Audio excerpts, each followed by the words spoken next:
Hello everyone, I'm doctor Mashrook. Adrenaline என்னதான் காமனாக கொடுக்குற எமர்ஜென்சி மெடிக்கேஷனாக இருந்தாலும் நமக்கு அது கொடுக்கும்போது நிறைய டவுட் வரும்.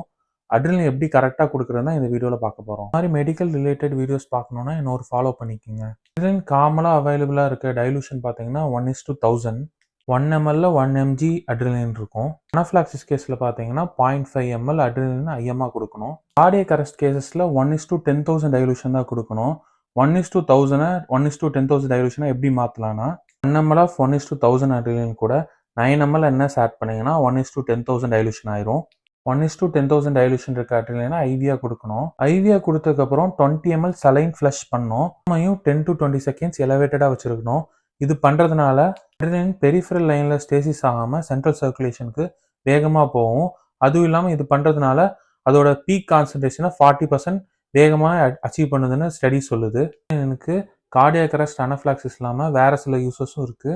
அட்ரினலின் ஆஸ்த்மேட்டிக் பேஷண்ட்ஸ்க்கும் மாடரேட் டு சிவியர் குரூப் பேஷண்ட்ஸ்க்கும் நெப்பாக வைக்கலாம். அட்ரினலின் ஒரு பொட்டன்ஷியல் வேசோ கன்ஸ்ட்ரிக்டனால எக்ஸசிவ் ப்ளீடிங் இருக்கும் போதும் அட்ரினலின் யூஸ் பண்ணலாம். அதுக்கப்புறம் லோக்கல் அனஸ்தெட்டிக்கோட ஆக்ஷனை ப்ரொலாங் பண்ணுறதுக்கும் யூஸ் பண்ணலாம். இந்த இன்ஃபர்மேஷன் யூஸ்ஃபுல்லாக இருந்தால் என்ன ஒரு ஃபாலோ பண்ணிட்டு இது யூஸ்ஃபுல்லாக இருக்க உங்கள் ஃப்ரெண்ட்ஸ்க்கு ஷேர் பண்ணி விடுங்க. Thank you all.